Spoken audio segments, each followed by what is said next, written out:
There's a type of litter bin in the UK that is so common that I haven't actually checked I'm going to be able to find one, but I'm going to leave this DLR station and then I'm going to see how long it takes me to run into one.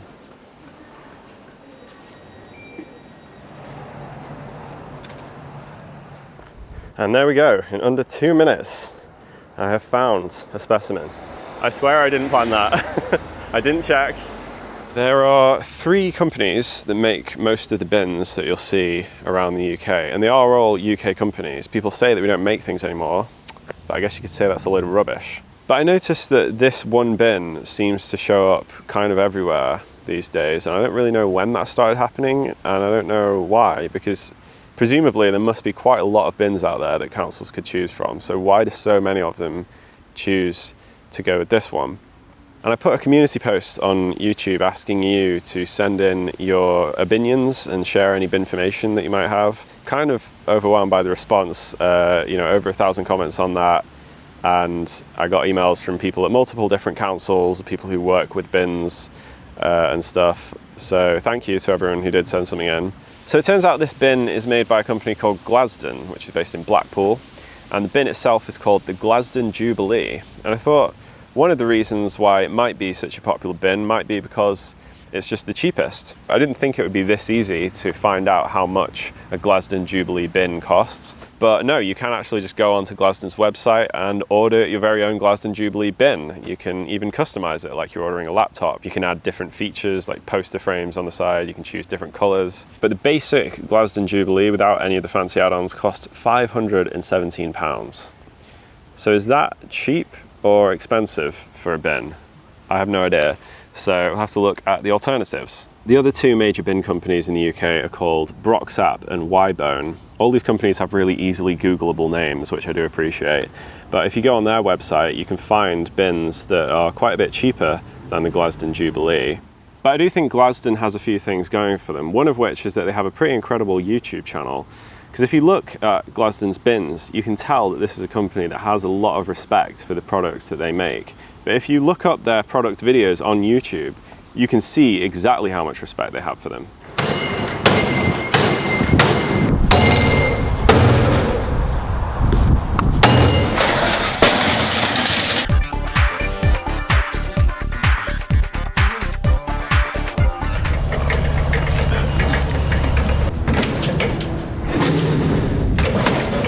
It also seems like they spent so much money making the actual bins that they didn't have any money left over for a proper microphone. It's very aesthetically pleasing and it's very attractive in design, as you can see. It's very aesthetically pleasing. But Glasden do make a lot of other bins, one of which is the legendary Glasden Froggo. I did find a newspaper article from 1990 announcing the creation of the Glasden Froggo. So that is when the world was first graced by this particular creation. But as for the Glasden Jubilee, I did find the original marketing leaflet that they put out when they first launched this bin, which was apparently in 2009. And it does give some clues as to why this bin was such a success, because it says that this bin will help councils to improve their NI 195 scores. This was a performance metric that had recently been introduced for councils in England, and it's since been abolished. But it ranked councils on the basis of things like littering, but it also looked at things like fly posting and graffiti. Other bins are potentially quite vulnerable to those things. Someone can stick posters and stickers onto them and graffiti them. But according to Glasden's marketing at least, the Durapol polymer that the Glasden Jubilee bin is made out of is very easy to clean, and it has this kind of ribbed design that means it's difficult to stick things to it and easy to peel things off. So I don't know how effective that is in the real world, but it does seem like Glasden's marketing was very much leaning into that. So maybe that is part of the story as to why councils were swayed by this bin so much. Interestingly, the Glasden Froggo is also made from Durapol, and it's cheaper than the Jubilee. So I do wonder whether the real answer here would be to introduce the Glasden Froggo as the new standard council bin. But admittedly, it does have a much smaller capacity. And actually, I think that's another part of the story here. Historically, you might have seen more bins a bit like this that can't really fit all that much in them and they have to be emptied a bit more often. And we used to have even smaller ones that would be mounted onto the side of lampposts, but those have mostly gone away. And I think we've seen a trend towards bigger and bigger bins, because it's cheaper and easier to empty a small number of large bins than to go around and empty loads of little bins all over the place.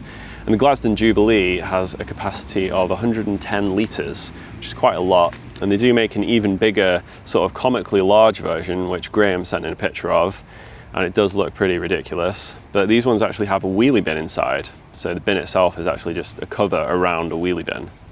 And now a quick advert for Odoo. Odoo is an all-in-one business management software that includes a whole range of apps for managing different parts of your business. That includes things like accounting, project management, inventory, and loads more, including website creation. Their website builder is really easy and it lets you build a website without any technical skills. First, you tell it what kind of business you're running and what you actually want the website to do. Then you choose a color palette, or if you've got a logo, you can just upload that and it'll detect the color palette automatically. Then you choose what kind of pages and features you want on the website. You could have a blog or a live chat function or whatever else you might want. And finally, you choose a theme. From there, you get a professional website you can customize really easily using a drag and drop interface. And you can go pretty in depth with it if you want to. There's quite a lot of flexibility in what you can actually do. With Odoo, you can add more apps as your business grows and your needs change. But the first app you use is free for life, including unlimited hosting and support. So the link is in the description.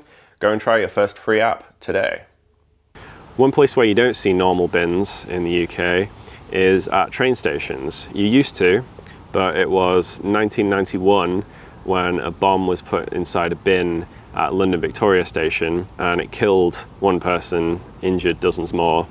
And this wasn't the only time something like this happened. There was a bomb that was put inside a High Street bin in Warrington in Cheshire that killed 2 children. So bins started to disappear after that. They seem to have mostly returned to the high streets now, but at train stations you'll still usually just get a hook that comes out the wall with a bag hanging from it. And I've always understood that that is so that you can see if someone puts something dodgy inside it. But what I hadn't thought about until recently was that it also makes an explosion less dangerous, because if a bin blows up, it can turn into shrapnel basically and fly all over the place, and that can cause most of the damage.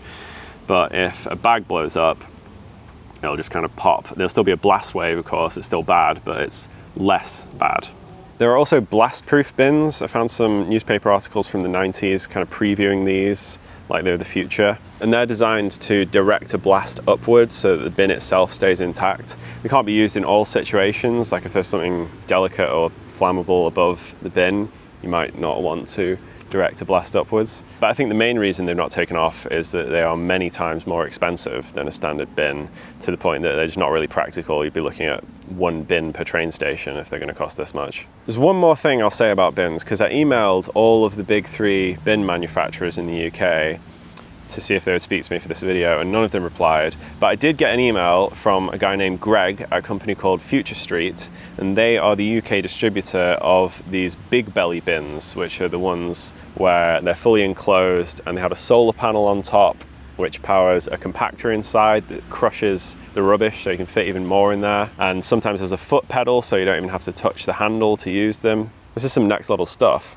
I can only imagine it's quite a bit more expensive than your standard Glasden Jubilee, but you wouldn't have to empty it as often. However, I did find pictures of these bins overflowing anyway.